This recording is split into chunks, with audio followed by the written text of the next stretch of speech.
Good afternoon. Buenas tardes. Welcome. October is Hispanic Heritage Month in the United States, and we are thrilled to celebrate it with writers from El Festival de la Palabra. Festival de la Palabra began last week in San Juan, Puerto Rico, drawing over 25,000 attendees. Lehman College is proud to be this year's lead sponsor of the festival's continuation in New York City. Festival de la Palabra is the only literary festival in the world that begins in one city and ends in another, moving in a historical line that echoes the mass migrations of Puerto Ricans and other Latinos to the United States mainland in the 20th century. The goal of the festival is to help launch the internationalization of Puerto Rican literature and to promote reading and a better understanding of ourselves through literature by showcasing writers from around the world. Today's writers, whom you will meet, are Awilda Caes, Rosa Beltrán, Mayra Santos Febres, Julio Ricardo Varela, José Manuel Fajardo, and Hilda Garcia, who hail from Mexico, Spain, and Puerto Rico. Other festival writers have come from Argentina, Chile, Colombia, Cuba, Peru, y la República Dominicana. A goal of this year's activities is to emphasize literature and culture to students, so we are particularly excited about today's events. The writers have already met with one class and will meet with another by the end of the day. We feel very fortunate to be able to bring this experience to our students. Lehman College is particularly suited to host this activity in New York City, as we are CUNY's only four-year college in the Bronx, where over 53% of the population is Hispanic or Latino in origin, mostly Puerto Ricans, followed by Dominicans, and with Mexicans representing the fastest growing population of Latinos in the Bronx. Personally, I am particularly interested in this event, for it combines for me issues of identity and language, born from my heritage as an immigrant from the Dominican Republic, who later went to high school and college in Puerto Rico, returned to New York and California for graduate school, and eventually came back to New York City to serve as Lehman College's provost. Today's panel will be moderated by two Lehman College faculty members, Professor Teresita Levy from the Department of Latin American and Puerto Rican Studies, and Professor Daniel Fernandez from the Department of Languages and Literatures. Professor Levy holds her PhD from the CUNY Graduate Center, and her scholarship has appeared in English and Spanish language journals. She is currently teaching Introduction to Latin America and the Caribbean and Dominican History. Professor Fernandez holds his PhD from Columbia University and specializes in Latin American literature, art, and film, with a focus on the Mexican and Mexican-American experience. He's currently teaching courses in Spanish language and Latin American literature in translation. I will let our moderators introduce the writers, but first let me offer our gratitude to Professor Terrence Chang, Interim Associate Dean of the School of Arts and Humanities, for working tirelessly in organizing every detail of Lehman College's contributions to this festival. And lastly, we are honored and proud to work with the Festival de la Palabra to support its greater vision and mission. We hope to continue to strengthen our relationship to make this an annual event hosted by Lehman College. So welcome to Lehman College, to the Bronx, to New York City, and to El Festival de la Palabra.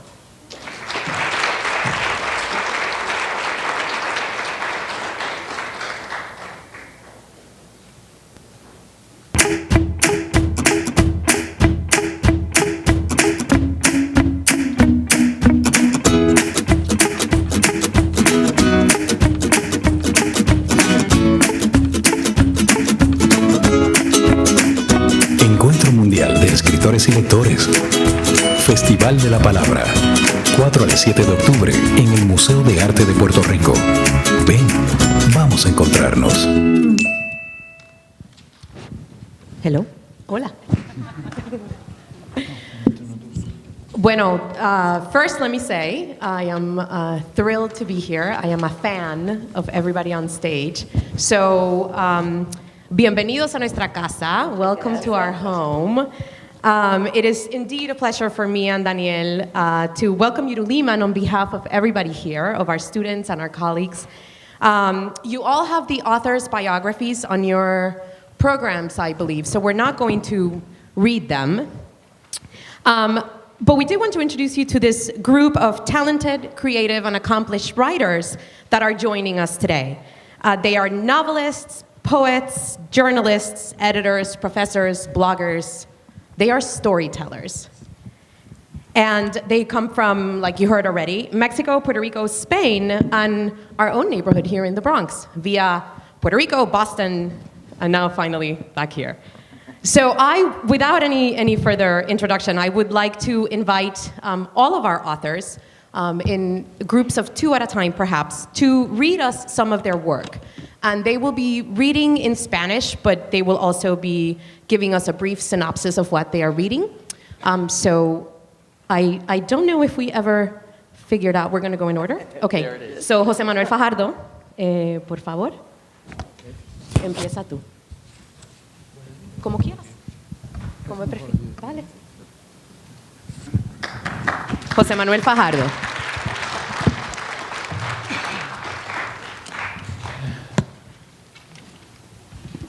Hello. Sorry because I don't speak English, only French, Italian, Portuguese, and Spanish, but Only. not English. Because it's not easy for me go after the Latin empire, her language. Yo quisiera colocar este texto dentro de lo que, si puedes ayudarme en la traducción, dentro del contexto de la novela en la que aparece. So José Manuel is going to be reading an excerpt from a novel, and he wants to tell you a little bit about the context of the story. Estamos en casa de un profesor español que se llama Tiago y que ha enloquecido, y su locura consiste en creer que él es judío. We are at the house of Tiago, a Spanish professor who has gone crazy. And his madness is that he believes that he is Jewish, even though he's not.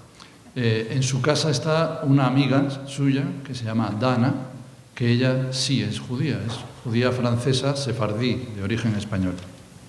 In the house with him is Dana, a friend of his, who is she's French, but she is a Sephardic Jew, so she is Jewish. Y mientras Tiago se da una ducha, ella está hojeando un libro de historia en el que se cuenta la historia, una historia verdadera del siglo XV, la historia del niño de La Guardia. La Guardia es un pueblo de España. So while Tiago is taking a shower, Dana is in the library looking through a book that tells the real life story, 15th century story, in Spain of El Niño de la Guardia, and Guardia is a place in Spain. Este es el texto. Regresé a la biblioteca, al amparo de su sabiduría. Los libros me tranquilizan y me hacen sentir en familia. Desde el piso superior me llegaba apagado el sonido del agua del baño. Tomé de nuevo el libro que estaba leyendo Tiago y lo hojeé hasta que di con la referencia al niño de la Guardia. Es una historia terrorífica que contaba cómo un niño de 8 años de edad había sido crucificado por unos judíos del pueblo toledano de La Guardia. La pobre criatura había sufrido todos los martirios de la pasión de Cristo y había terminado como él. Pero los asesinos, no conformes con semejante monstruosidad, habían robado además unas hostias de la iglesia local para mezclarlas con un brebaje que envenenara a los vecinos de la zona. Aquellos hechos que corrieron por toda España de boca en boca a lo largo del año 1490 se consideraron la prueba definitiva de la maldad congénita de los judíos y de su odio insuperable contra los cristianos. El libro recordaba que 50 años después el arzobispo de Toledo volvió a invocar ese crimen pero presentándolo como si fuera un caso reciente, para apoyar la implantación de un estatuto que prohibiera el acceso a cargos y dignidades de la Iglesia a quienes fueran judíos convertidos o llevaran sangre judía. Uno más de los muchos estatutos de limpieza de sangre con que fueron segregados en España los judíos convertidos y sus descendientes. Tiago tenía razón. El poder de la mentira era formidable, porque lo cierto era que la crucifixión del niño de la Guardia solo había existido en la imaginación de quienes la inventaron. Un grupo de borrachos de una ciudad del norte de España que, sin otra razón que su odio a los judíos y sus fantasías alcohólicas, acusaron a un converso originario del pueblo de la Guardia de haber robado una hostia consagrada. El pobre hombre fue arrestado por la Inquisición y después de recibir 200 azotes que convirtieron su carne en puras llagas y de padecer la tortura del agua hasta el borde de la asfixia, terminó por ofrecer a sus torturadores una historia que aplacara sus rigores. Como Tiago, aquel hombre había tenido que recurrir a sufrimientos ajenos para intentar escapar de su propio dolor, y así compuso, en su desesperación, la truculenta historia del niño martirizado. ¿Cuáles habrían sido sus primeras palabras? Seguramente empezaría admitiendo que sí, que él sabía de crímenes cometidos por otros judíos, porque era mejor cargar las culpas, por imaginarias que fueran, sobre otras espaldas. Pero esas primeras palabras habrían exacerbado el apetito de sus torturadores, que entonces querrían saber más. ¿De qué crímenes se trataba? ¿Quiénes habían sido las víctimas? ¿Cuándo y dónde se cometieron? Aquellas primeras palabras habían abierto las puertas del abismo de la mentira, porque ya no podría desdecirse sin que sus sufrimientos se redoblaran. Tan solo le quedaba la fuga hacia adelante, hacia un embuste que crecía como una bola de nieve empujado por su miedo y por el odio y los prejuicios de los inquisidores. Así habría tenido que pasar de lo genérico a lo concreto e ir añadiendo detalle tras detalle, que si se trataba de un niño, que su pueblo natal, hacía 3 años, muerto, sí, pero martirizado también, por algunos vecinos judíos del pueblo. ¿Quiénes? ¿Quiénes? Y ahí habrían surgido los nombres de sus labios. ¿Cómo los habría elegido? ¿Qué nombres habían acudido en ese momento a su memoria? Me espantaba pensar en el horror que aquel hombre debió de sentir al tener que poner nombre propio a semejante embuste.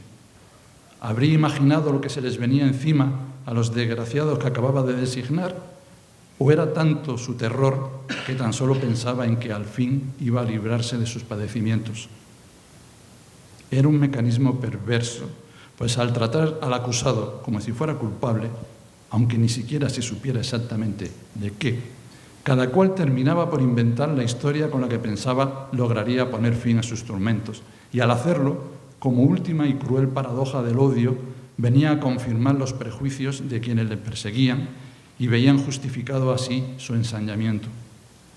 Pero ¿quién podría afirmar que resistiría semejante suplicio sin confesar aquello que se le exigiera, o peor aún, sin inventar aquello que uno pensaba que los inquisidores querían oír? ¿Habría sido yo capaz? Dejé el libro de nuevo sobre la mesa. ¿Cuántas vidas no habían sido segadas como consecuencia de embustes y engaños, de prejuicios e inquinas, de falsas acusaciones y todavía más falsas confesiones? La mentira era el mayor criminal de la historia y los judíos una de sus víctimas preferidas. Como aquellos infelices de la Guardia, que fueron juzgados y quemados en un auto de fe celebrado lejos de su patria, acusados de crímenes tan monstruosos como falsos, porque nunca se presentó un solo hecho concreto contra ellos. Incluso el abogado que les fue asignado por el tribunal inquisidor se quejó de que no podía defenderlos, pues no tenía nada sobre lo que apoyarse. No se sabía el lugar exacto en que supuestamente se había cometido el crimen, ni el día ni la hora en que sucedieron los hechos, ni siquiera el nombre del niño víctima.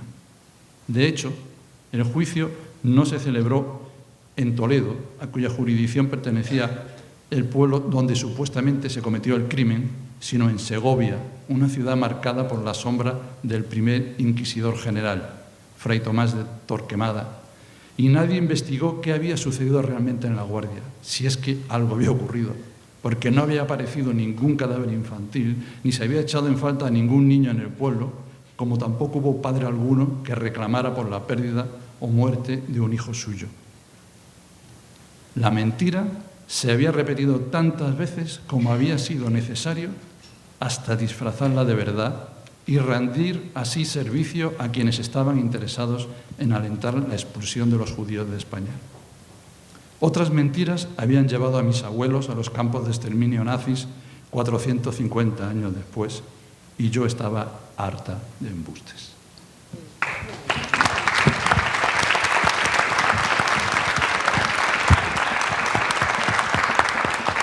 Gracias, José Manuel. Rosa. Rosa Beltrán.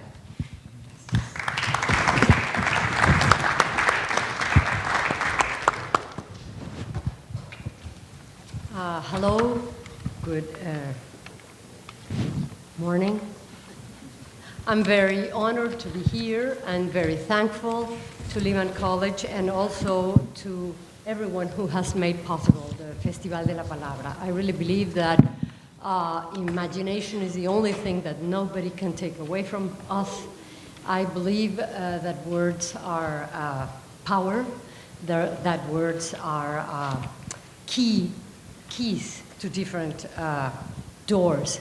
If science questions its own postulates every now and then, maybe that means that the world is not made of atoms, but it's rather made of words. What I'm going to read is an excerpt also of a novel. It's a post-Darwinian novel that I'm writing. It follows, case by case, The Origin of Species by Charles Darwin. Only thing is that it deals with this species, the Hominidus terribilis, and its weird habits in the struggle for life. One of these strange habits is marriage. Supervivencia del más apto. Desde que cumplí 70 años, entreno a mi mujer todas las mañanas a fin de que, llegado el caso, pueda asistirse en su viudez. Se podría pensar que es prematuro, pero las estadísticas me confirman que mis previsiones tienen un fundamento. Los hombres nos vamos antes. ¿Y alguien se ha detenido a pensar en las penalidades de la viuda cuando sus facultades menguan? La historia de la viuda alegre pertenece al cine y la literatura. En la realidad, las viudas se quedan ciegas, cojas, sordas, etc. Una vez se supo del caso de una viuda amnésica que se empeñaba en cobrar su pensión a nombre de otra y pasó años sin conseguirlo. Mi mujer, cuando oye estas historias, se aterra. Por eso he decidido entrenarla en el arte del deterioro. Lo ideal sería ir de la cabeza a los pies, le digo, y la alecciono sobre las ventajas de ir siguiendo una lógica. A ver, pensemos.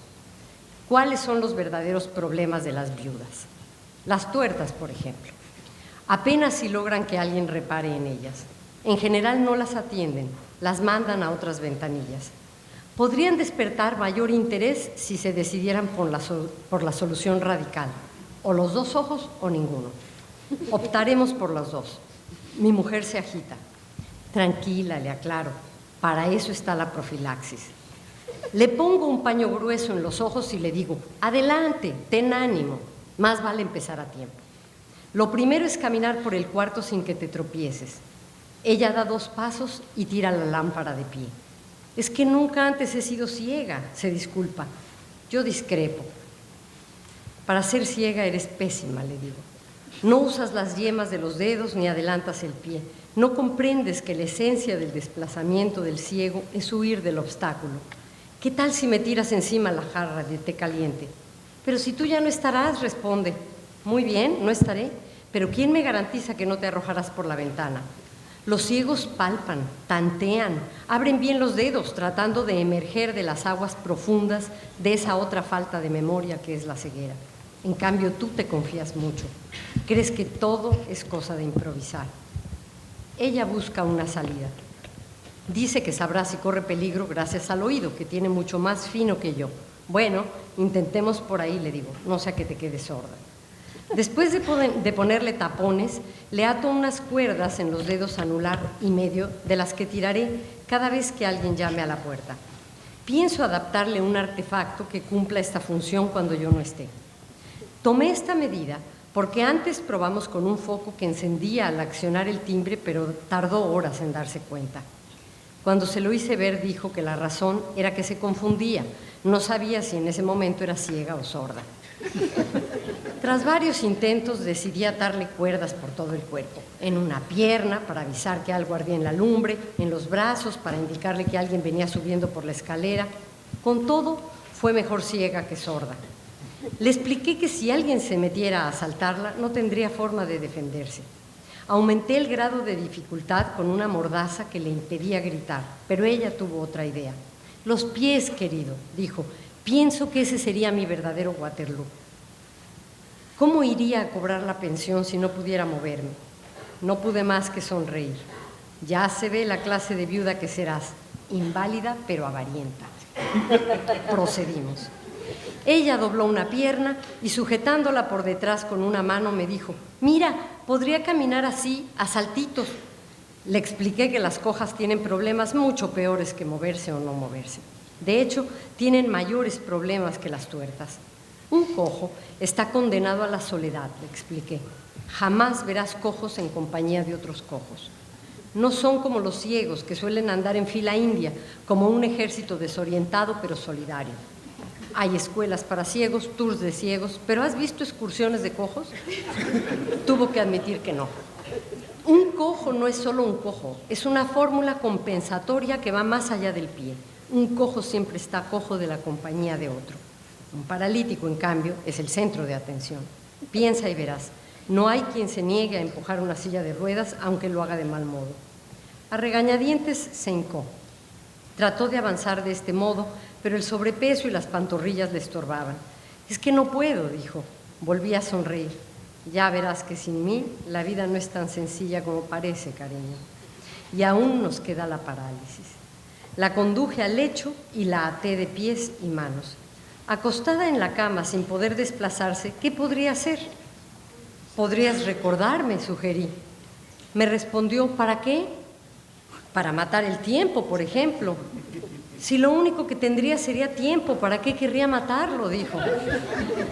Las viudas tienen una lógica implacable. Había que prepararla para cuando la perdiera.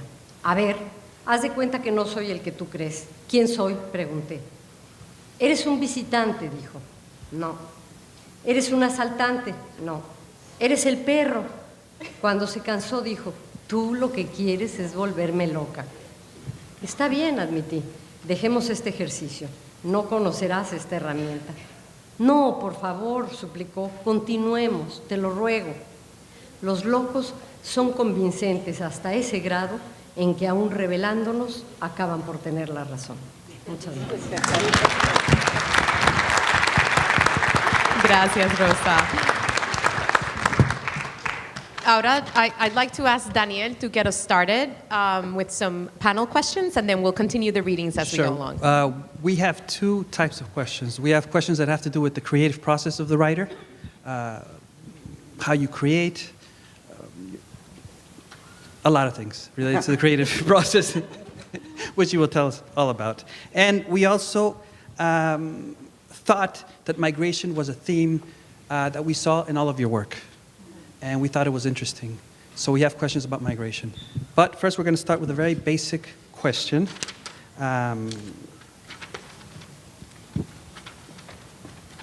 here it goes. And I guess I'm going to start, anyone can start. Maybe Jose Manuel. Why do you write? Why do you write? What do you want to achieve with your writing? Is writing a job, a calling, a vocation? No, it's important to ask, why do you write? Es una buena, nice question. Bueno, es que yo soy de familia pobre. Entonces crecí en un barrio un barrio de migrantes en Madrid, con problemas económicos y con esa bonita arquitectura clásica de los barrios de migrantes. I grew up in a poor neighborhood in Madrid with that beautiful architecture that we have in immigrant neighborhoods. Sí. Entonces era un edificio horrible en el que solamente había un patio interior y unos ascensores que subían y bajaban, ¿no? Y a mí no me gustaba esa vida. No me gustaba tener problemas económicos, no me gustaba que mis padres estuvieran a la bronca siempre, no me gustaba vivir en ese país tan triste que era la España de la dictadura de Franco. It was a terrible building, and there was an interior courtyard with elevators, and I didn't like living there. I didn't like listening to my parents fight. I didn't like it. And I didn't like living in a country that was so sad in the middle of Franco's dictatorship. Entonces, sí, mi deporte personal... ¿Ese Franco? Sí, el espíritu Franco. Mi deporte personal era asomarme a la ventana que daba al patio, porque el patio tenía una cosa muy bonita. Era un pedazo de cielo, 7 pisos más arriba, y yo miraba ese cielo y me ponía a soñar en otra vida. My favorite pastime was to look out of the window because there was one very beautiful thing in the courtyard, and that was a piece of sky that was 7 stories above me, and I would look and dream of being in a different place.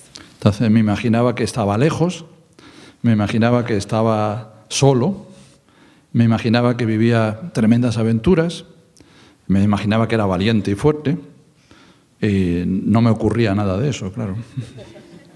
I would imagine that I was alone, that I was strong and brave, and I'm sorry. Anybody? Vivía grandes aventuras. Oh, and I would live great adventures. Sí, pero nada de eso era cierto. But none of it was true. Entonces, claro, años mirando por una ventana no es el ejercicio más divertido del mundo. So many years looking out of a window is not the most fun of exercise. Es un buen ejercicio para la imaginación, eso sí, ¿eh? It's a good exercise for the imagination. Sí. Y yo tuve la fortuna de que mi padre era vendedor de libros a domicilio. Él llevaba una maleta llena de novelas y enciclopedias. Iba por las casas tratando de vender libros. I was fortunate that my father was a bookseller, and he would carry a luggage with novels and encyclopedias, and he would go door to door selling books. Y descubrí que había otra ventana, una ventana de papel, a la que yo podía asomarme también aprovechando la noche y robando libros de la maleta de mi padre. And I discovered that there was another window made out of paper that I could look through every night. Así inventé, tengo el título, la primera biblioteca virtual. And that's how I invented the first virtual library. Sí, porque en mi casa no había libros, solo los que pasaban en la maleta de mi padre. Because there were no books in my house, only the ones in my father's suitcase. Yo creo que si escribo es porque siempre he tenido la sensación de que la vida estaba en otra parte. Y yo quería ir allí. Sí. I think that I write because I always felt that I needed to be someplace else, or I was someplace else, and I needed to write that. Es como cuando caminas por una calle oscura por la noche, vacía, y oyes a lo lejos una música. Y dices, caramba, allá hay una fiesta, ¿no? As if you're walking down a darkened street and you hear music in the background, you say, there's a party over there. Y tú sabes 2 cosas, que hay una fiesta y que tú no estás en ella. And you know 2 things. 1, there is a party, and 2, you're not there. Sí. Bueno, yo quería que en mi vida hubiera fiesta.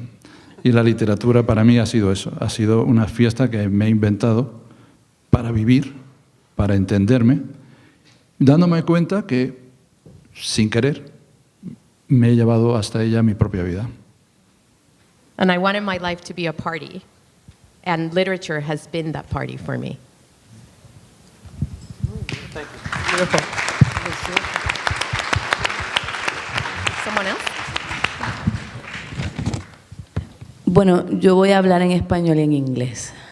I wanted to be a writer because when I was a small little girl in Carolina, Puerto Rico, right next to the airport, and I was from that place where only one writer that I knew of was from there, which was Julia de Burgos.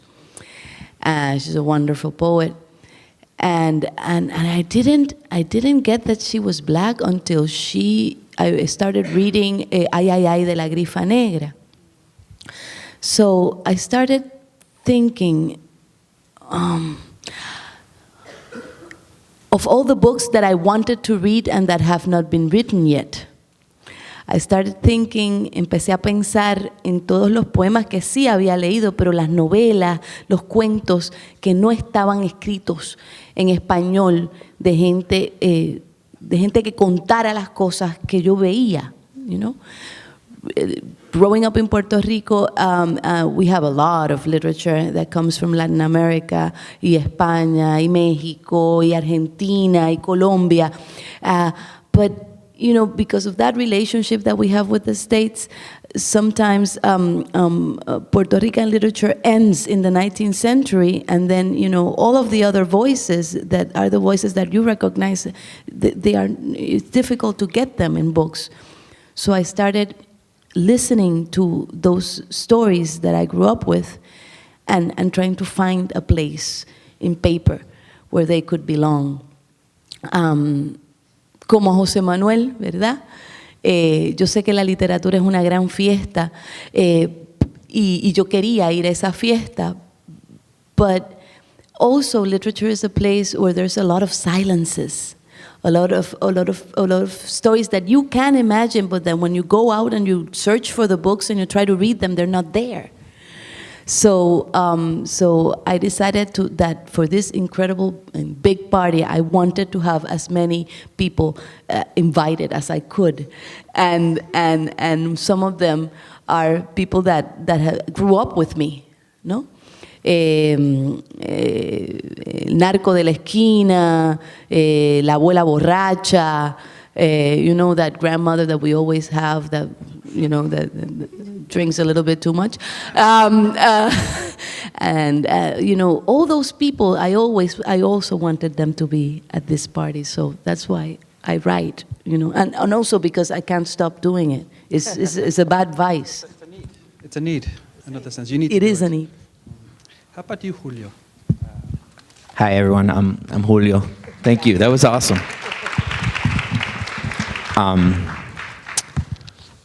I write because I want freedom. I think there's not a lot in this world that you can sort of be Buddhist and kind of go with the flow. Writing for me is that sort of freedom that you get. As you know, it's so funny. I played Little League down the street, and this was my neighborhood. And I'm already, you know, when I get to my car on Villa Avenue, I'm going to take out my journal and kind of just start writing all the memories that have just come through me today.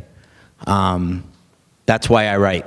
I write to record, I write to tell stories, I write to share ideas, but I write to give myself power, because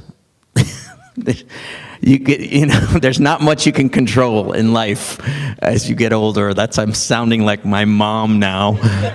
Damn it! I told myself this would never happen. But it's for freedom. It's mine, and I think people that write, it could be anything. Just knowing that it's yours is the greatest damn feeling in the world.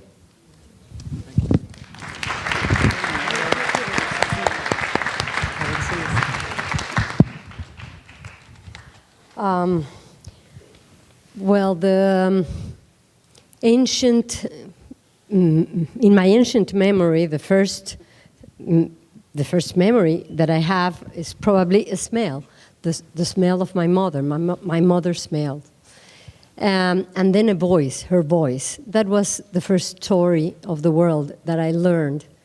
And many years had to pass for me to understand that her stories were better than the real life that she was talking about. When we were able to go out of the house, we lived in a very dangerous neighborhood, but still, when we were able to go out, we realized that her stories told by her were a lot better than life.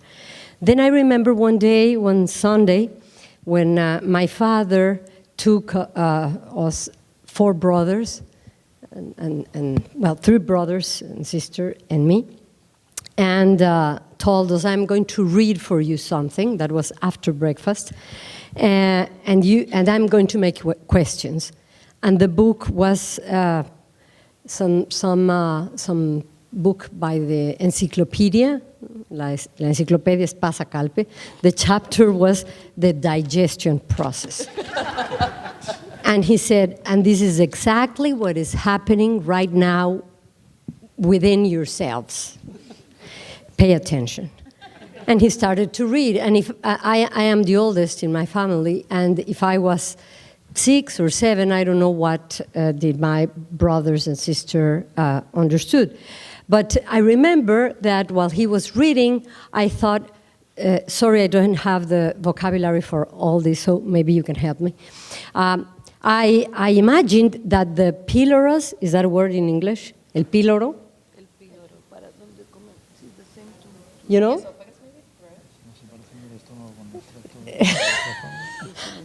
That part of our bodies that is right here, and when it opens, the food goes down. Well, the píloros. I imagine the píloros as a weird guy, un portero, someone, a doorman, whose job was to open and close the door. And then bolo alimenticio, that is, how do you say that in English? Bolo alimenticio, yes. It's like the big...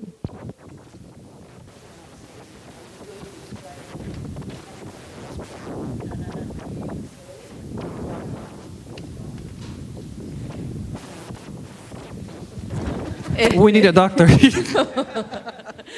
El dictador. No, the bolo alimenticio is like the big bowl that you get, una bola that is formed when after you digest things. It's half digested food. Well, whatever. Bolo alimenticio in Spanish sounds a lot better than that. And so I'd imagine that it was the fat guy of the story, no? And he was with a lot of difficulty going in my body. And he was followed by Lysina. Lysine, I don't know the word for that. Anyway, lysine, okay. And it was this crazy girl that had a mad love for bolo alimenticio, no? And all this stuff. That's why I imagine. And when the time passed, I knew, and now I am certain, that I was making literature. That is making literature. That imagining, that taking one word for another, that giving a different definition of a word other than the one that is found in the dictionary is changing reality also, and that is something very powerful that we have. It's a means to survive, really. And as I said, like I said this morning in a class, I remember a phrase from a very important Mexican writer, Juan José Arriola. When I was about your age, he gave a lecture, and I never forgot that phrase. He said, literature is not only what happens in books. Literature is the possibility of seeing Chartres, you know, the glasses, the stained glasses of Chartres, in tomato, in a piece of tomato, and in fish soup, the mysteries of the deepest of the depth of the sea, something like that. So literature is a way of looking at things, of living a life. It's not a profession. It's more than that. Without it, for me, life, it's not worth it. Thank you. I think we're going to ask Mayra perhaps to do her reading, and then we will start the next set of questions with Awilda and Hilda, so that way everybody will get to chime in. Mayra Santos Febres.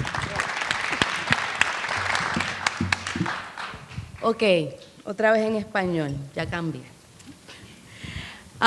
This is a book, a novel, my second novel, that is entitled Cualquier miércoles soy tuya. Today is Wednesday, no? Ah, well, yesterday I would have been yours, but today is Thursday, so the title is Any Wednesday I'm Yours. And it's about this guy named Julián Casal who wants to be a writer. He wants to be a writer. He works in a newspaper and he really wants to be a writer. And he's ready, but he doesn't find his story. He can't find his story. And he is befriended. He becomes a very good friend of this guy named Tadeo Chandelo.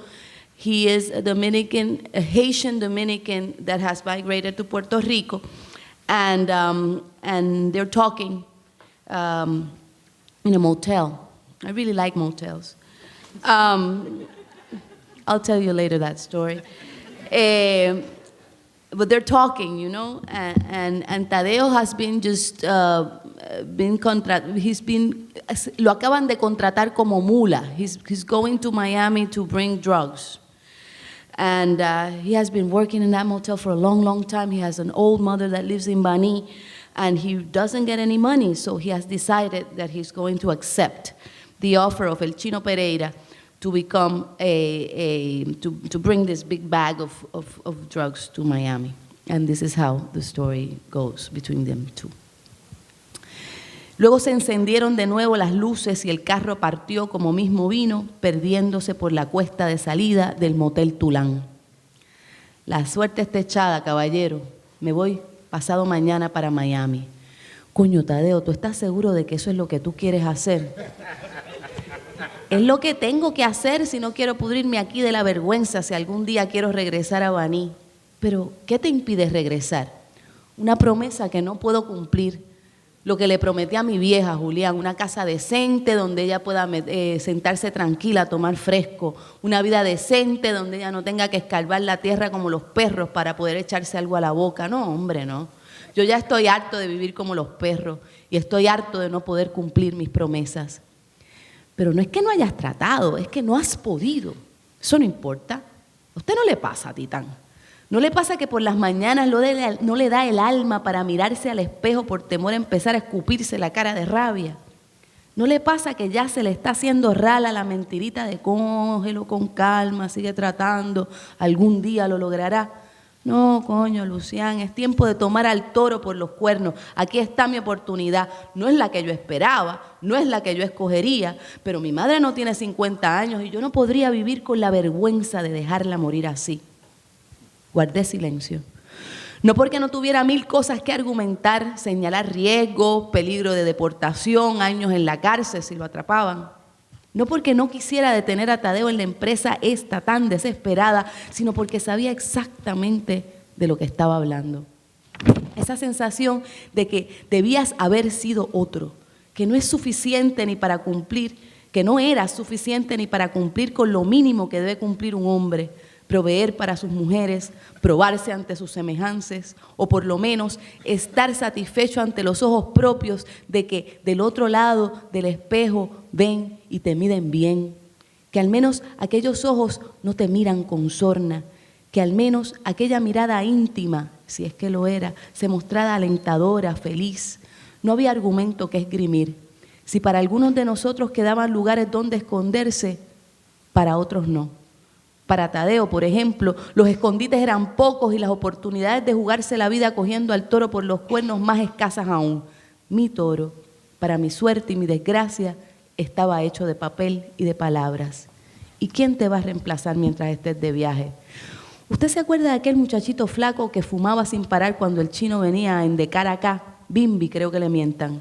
Tadeo, pero ¿cómo me vas a dejar con ese mamarracho? Y si desfalca la caja mientras no estoy mirando, o aún con el ojo echado, ese niño es un delincuente, y nosotros no.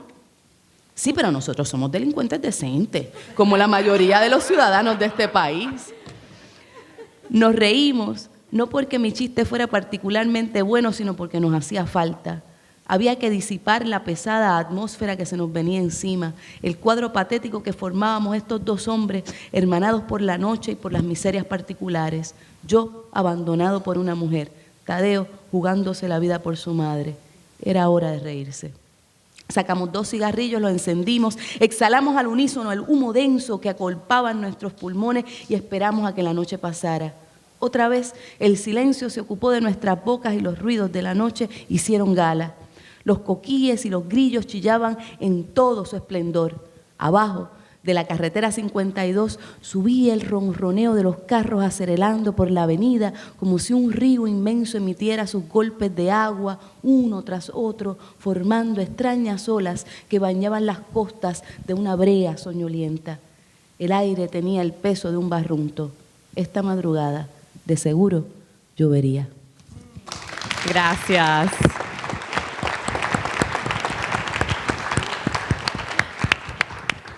Julio, I think you're up. Julio Ricardo Varela. Latino Rebel. Hi, everybody. I'm Julio Ricardo Varela.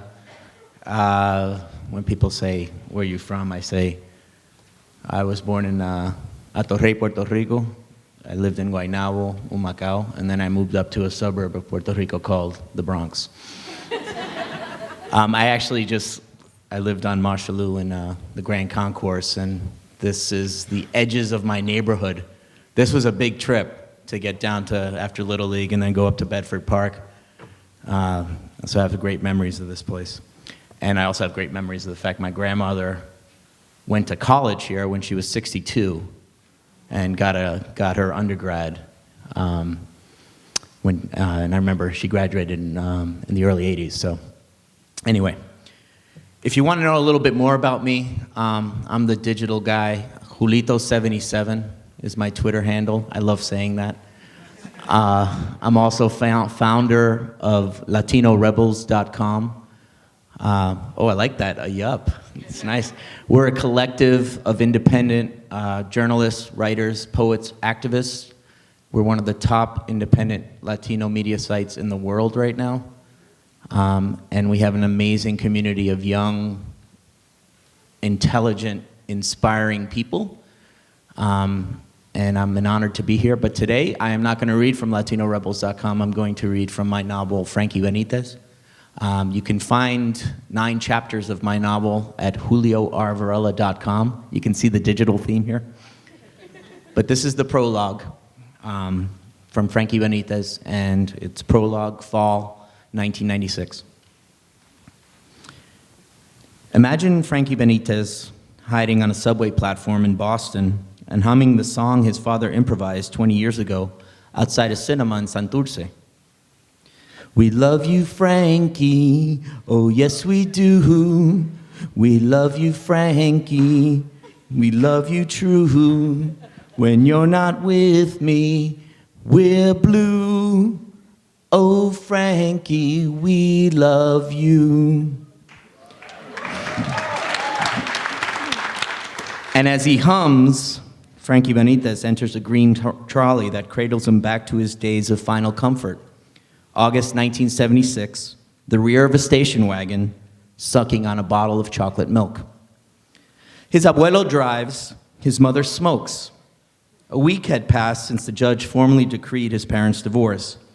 And now here was Frankie Benitez, his mother, and his baby sister, 3 passengers checking into Eastern Airlines Flight 17, nonstop to El Bronx, Nueva York. On the road to the airport, men shout, hawking fruits and fried meats. The traffic crawls. His mother lights up. Smoke creaks out of the window of the station wagon, flowing past the condominiums, past the beach, and into the Caribbean. Once, she thinks, this island of Puerto Ricans and Americans, blacks, blondes, and those in between, Cuban exiles and Dominicans, enchanted her with a home where kids played in pools and parents danced all night. But now, 7 years had passed, and her 7-year-old son, her prince, her Frankie, still drank chocolate milk from a baby's bottle.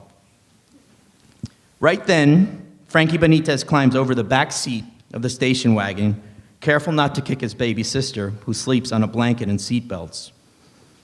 And as he sees his mother smoke away tears, he leans over and kisses her on the cheek. Mamita, when I get back to Puerto Rico, I want to help you paint the house, okay? Think of how the green trolley stops at Boylston Street. and how others jolt silent curses. Behind a line of B trains and C trains and D trains, the trolley halts. Frankie turns to see the dim Boylston station. It had changed very little since college. The still gray, the rusty green, the old Chinese woman sitting on the middle bench, clutching to shopping bags full of soda cans, teenagers smoking in back corners, vagrants lingering near the token booth. Maybe 100 years ago, when the city was smaller and people were amazed that you can go from one end of Boston Common to the other in an electric car, maybe then the Boylston stop made sense. But now, who gets off at Boylston Street? Frankie Benitez had it all figured out, and when he calculated the numbers, he felt like a Rain Man. People who like routine read the Globe for 50 years and buy the same cup of coffee from the same corner store in some parts of Field Corner or Jamaica Plain or Somerville. The same people take the train every day for 520 days a year, give a holiday or two, 5,200 days a decade, 26,000 a half century, 52,000 days a century, and as he waits, Frankie figures if 100 people took the same train for 46 years, they would be in that train 2,392,000 times. The trolley moves. Relief? Escape? Security? It's only work, a place to drain his time. Now imagine this scene. The trolley moves, the people cheer. The trolley accelerates, Frankie begins to holler.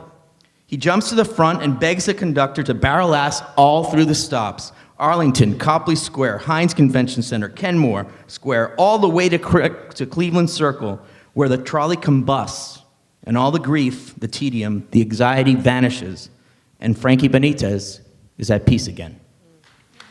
Thank you. Thank you, Julio. I think we don't have a whole lot of time left, so I think I would like to make sure all the authors get to read. So I think I'm going to ask Awilda, if that's okay, Daniel, for Awilda to come up and read her selection. Awilda Caes.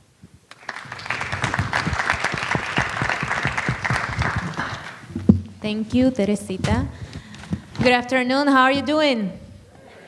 Oh, we're doing great too.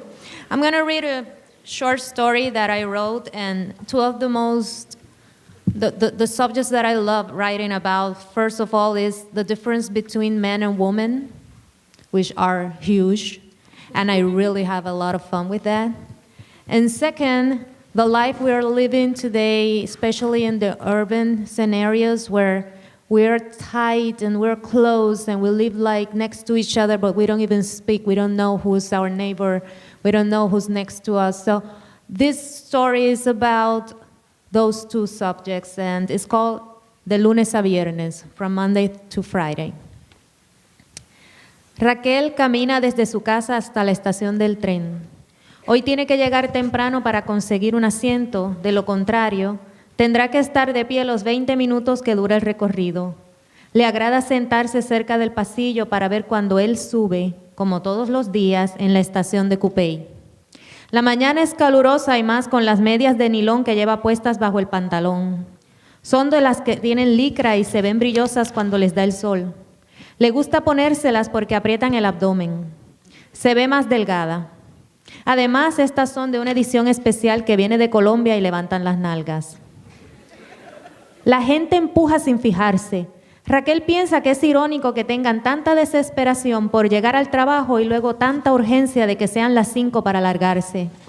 Se escurre impaciente entre el montón de cuerpos que rozan unos con otros sin querer y a veces a propósito. El hombre del lado mira por la ventana, está nervioso por los tramos elevados.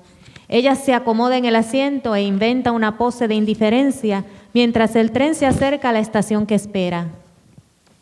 Se abren las puertas frente a un grupo de personas vestidas con chaquetas o uniformes de colores oscuros. Uno que otro estudiante aporta algún zarpazo de color con camisetas modernas que les hacen parecer grafitis en movimiento. Ya no hay asientos vacíos. Saúl entra. Se acomoda unos cuantos pies más adelante al lado de dos universitarias que no paran de hablar. Raquel simula que las observa. Espera a que él se distraiga y de vez en cuando se le escapan los ojos. Lo mira. A falta de saberle el nombre y las referencias, le llama el hombre de las manos bonitas. Ella tiene la mejor ubicación. Desde su asiento puede verlo completo y pensar en todas las ilusiones que le llegan puntuales de lunes a viernes a las 7 de la mañana. Mira a su diestra y ve una madre con sus 2 hijos. Sueña que es ella camino a algún colegio a llevar la prole, entre tanto el hombre de la casa trabaja desde temprano. Le gustaría casarse con un abogado para quitarse la preocupación de tener que contratar uno cuando lo necesite. Cerca de San Francisco ya se ven las casas de techo a 2 aguas. Le agrada el vecindario y la cercanía que tiene al pequeño centro comercial. Llegan a la estación de Torrimar. Es hora de bajarse. Saúl es de los primeros en irse. Esa es la única ventaja de los que quedan de pie. A ella le gustaría atreverse a hablarle. Hasta ha pensado empujarlo para que las disculpas sean un tema de conversación. Las pocas ocasiones en que lo ha tenido cerca se concentra en mirarle las manos. Suspira en silencio y espera su turno para salir. Luego camina por la acera hacia el norte, las 2 cuadras que faltan hasta la oficina. Mientras, al otro lado de la calle, en dirección al sur, el licenciado Saúl Márquez va enojado porque hoy en el tren su chica favorita traía puestos pantalones y no le pudo ver las piernas. Gracias, Awilda. Hilda García.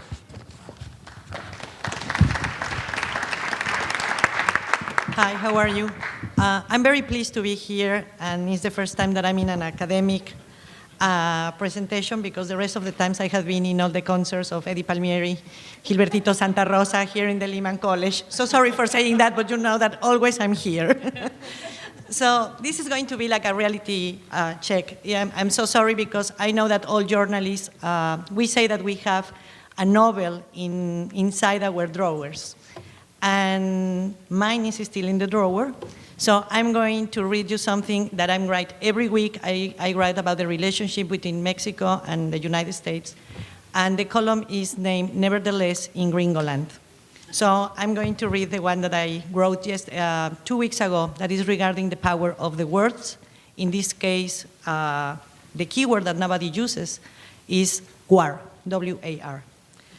Espero a las Naciones Unidas que no solo participe, sino que encabece una discusión a la altura del siglo XXI, sin prejuicios y que lleve a todos a encontrar soluciones con enfoques nuevos y eficaces. Esto fue lo que dijo el presidente Felipe Calderón ante la Asamblea General de las Naciones Unidas durante la semana pasada.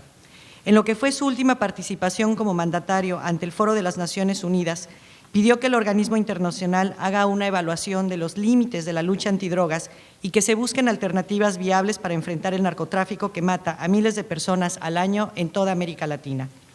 Propongo formalmente que las Naciones Unidas se comprometan con el tema, que hagan una valoración profunda de los alcances y los límites del actual enfoque que se prohíbe en materia de drogas. Esto lo declaró Calderón. Sin embargo, esto no implica que se deba bajar la guardia y no vamos a ceder ni un milímetro en la organización de criminales. El balance debe examinar con honestidad cuáles pueden ser las alternativas, explorar alternativas regulatorias o de mercado que nos permitan saber si son verdaderas alternativas. Una vez más, el presidente Calderón se cuidó de no utilizar la palabra guerra. Una vez más, se cuidó de externar que el tema es de los de afuera y que de los principales consumidores que han generado el tan jugoso mercado, el cual, según su presentación, podía analizarse hasta para una regulación. Nevertheless, no aparece nunca la palabra guerra. Esto podría causar una baja tanto del turismo como de las inversiones a México. Eso sí, nunca baja el número de víctimas. Estamos llegando a 90,000 y el número sigue creciendo. Incluso en el 2011, cuando se publicó el reporte de Human Rights Watch, que determinaba como un fracaso la guerra, ahí sí la nombraron guerra, de Calderón contra las drogas, el debate se descalificó porque en realidad en México, se dijo, no había nunca una declaración de guerra. El mismo tecnicismo que nos podría llevar a dar carpetazo también a las denuncias hechas en contra de Calderón por el tema de los más de 90,000 muertos durante su administración a causa de la, no diga nada, guerra. Pero ojo, nuestro principal socio para el combate contra el narcotráfico tampoco usa la palabra guerra. El presidente Barack Obama se cuida de no usar la palabra cuando se refiere al tema del combate contra las drogas. No lo hace en ningún discurso y tampoco lo hace ninguno de sus funcionarios. Estados Unidos tiene varios frentes ya abiertos, Siria, Afganistán, Irak. ¿Para qué hablar entonces de una guerra con México? De una guerra que ya se siente en Arizona y Texas, Aparecen muertos y autos quemados, también hay secuestros. No es gratuito que la prácticamente racista ley SB 1070 se quiera justificar con visos de violencia que la gobernadora Jan Brewer representa para los inmigrantes, en particular los mexicanos. Siendo así la cuestión, ¿interesa o no el tema de combatir el tráfico contra las drogas?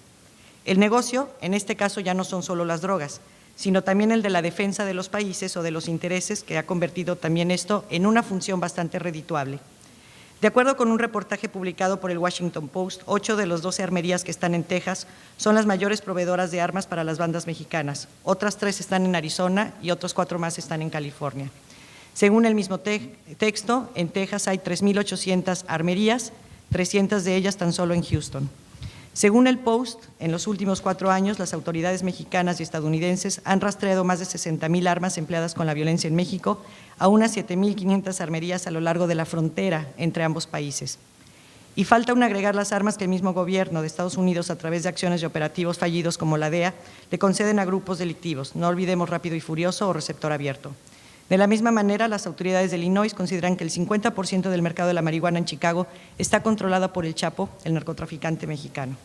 En junio de este año, cerca de la Universidad de Columbia, en Nueva York, adentro de un BMW, aparecieron 3 ejecutados.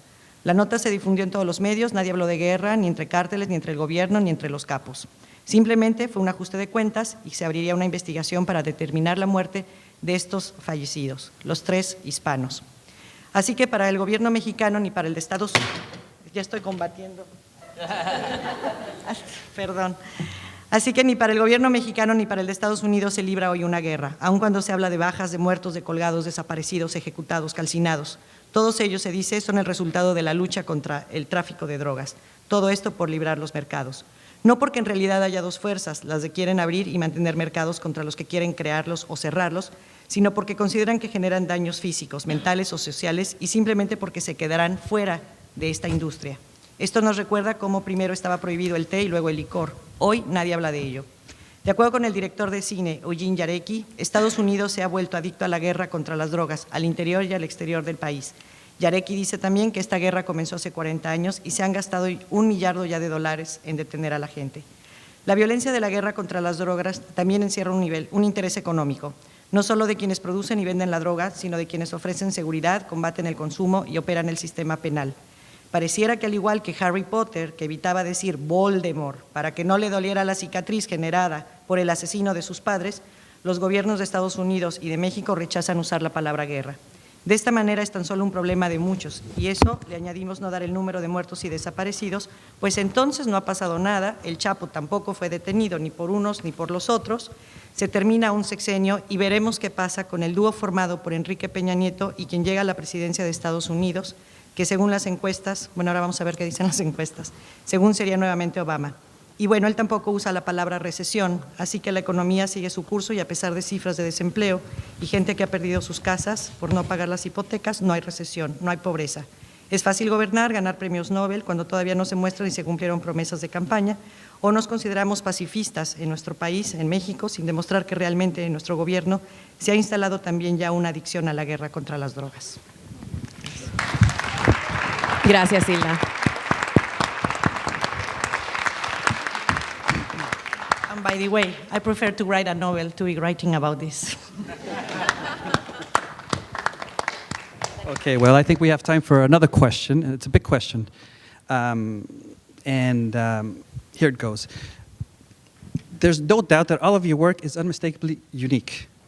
However, as we were discussing your work in preparation for today, and considering that this is occurring within the context of the Hispanic Heritage Month, we both kept coming back to the idea of migration and how it is a common thread that tied all of your work. We are using migration as a catch-all term, if you will allow us to do so. And for us, it includes Mayra's exploration of the other, José Manuel's search for understanding our present condition through history, Julio's seamless navigation between aquí y allá, Rosa's argument that we are all migrants exiled from ourselves, and Awilda's search for those moments that connect us as humans, regardless of time and space. Why is this issue important to you as writers and intellectuals, coming from the cultural context each of you comes and writes from?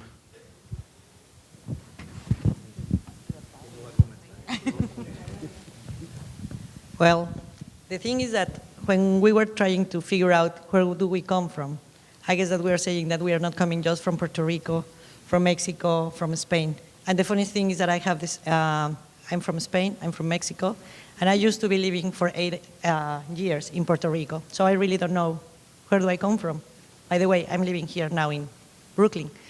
And in that sense is that really you are, for example, when I'm saying that I'm from Spain, is that my grandparents were immigrants from Spain to Mexico during the Civil War. And something that I can say is that if you see in all the stories of all of us, is that we are coming from immigrants' families. I don't know why we need to divide. And it's again, and that has been my leitmotif all the time, that we are like using the words that we are using like labels to try to say the things. And in this case, it's like we are talking about that because you always have like the past that you have with your family. You are talking about all the things that I have my accent, obviously, and it's because I'm coming from Mexico, I'm coming from my grandparents from Spain that they never speak a word in English. So the thing is that really you cannot say that it's like you are like one person and you belong just to one country or one heritage. I guess that all of us, if everybody starts to speak about all their families, all of us have something to do with other country. And I guess that it's very difficult to say that.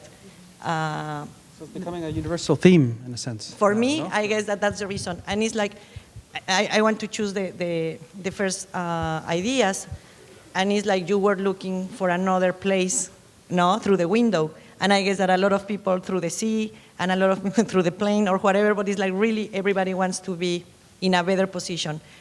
I guess that all of us write because there's something that bothers us.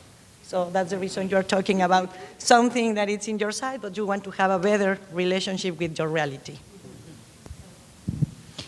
I think this is all about human spirit and human beings, and we cannot look at migration just like a theme of or something that and take away the people out of the word, and that's what I see. I think that's the problem. I come from the business background, and in marketing you do segmentation a lot, and you do 18 to 24 years old with this income, with this education, with this, and everything is segregated. But I think it doesn't work. It should not work when we're talking about people and trying to treat them in a different way just because they have a different background or they come from a different place. Who tells you who you are and what you are and based on the language you speak or where you come from? I'm married to a man that was born in Chicago. For 31 years he lived there, and he cooks Puerto Rican rice better than an abuelita. Con pegadito and recao. Excelente. And nobody can tell my husband, who lived 31 years in Humboldt Park in Chicago, that he's not Puerto Rican. So we are what we feel, what we like, what we think that we are, and nobody has the right to tell us because you are Puerto Rican or because you are Chinese or because you are from Ecuador, you should not be in my country. I mean, the world should have no barriers or no frontiers, and that's what I write in my next novel. I touched the subject of migration and why you cannot live in another country just because you were born somewhere else. I mean, you have to be born in one place. I mean, you cannot be born in Mars or Jupiter. You have to be born somewhere, but that should not tell you how your life is going to be. We have probably time for just one more. Just in closing, I think why it matters, I want to put it in the perspective of where we are as writers and as activists. I think, and in terms of as a Latino as well, I think we're at that critical juncture with any immigrant group that is trying to redefine itself for the next, we've already shared our stories of getting here. That's I think that theme has been so overused. And I think now you're starting to hear so many more diverse voices about now we're here. And that's creating a lot of discomfort politically, nationally. It's creating a lot of questions, a lot of challenges. And I go back to the image of writing as power.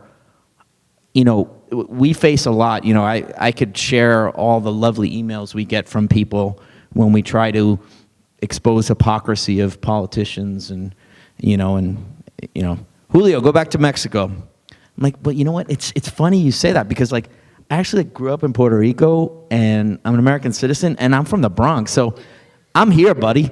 You know what I mean? So it's like you got to have a little bit of Bronx attitude as well. And so, you know, I wear it with pride when I go out to Arizona, and they can't figure it out because they're like, wow, you're like really provocative and opinionated. I'm like, I'm a human being. Like, you know, we're breaking stereotypes, and that's why all these writers are challenging traditions that are taking us to the next generation, what it is to be Latino in America. Yep. And, Jose I mean, Manuel wants to say just to something in add- closing. There's also, Sí, es muy breve solamente. La humanidad nació en África hace cientos de miles de años y solo empezó a prosperar cuando empezó a emigrar. La emigración es una pulsión de vida y la cultura es el fruto, la cultura y la civilización es el fruto de la emigración. Daniel. I don't know if I can translate that. No. It says that civilization started, humanity started in Africa, and we didn't start to become a civilization until they migrated, until people started migrating to other places, and that what we call civilization, culture today, is a product is of migration. That's a very interesting idea. Thank you. And also, I mean, not only that, but, well, are we? I think because I know everybody have has to time? get to 2 o'clock classes, so do our Yeah. panelists. Okay. So I would like to thank all of you for being with us. Muchísimas gracias. I wish we had 4 hours, because seriously, I could talk to you for 4 hours. Thank you, everybody, thank for you. paying Thank you. attention.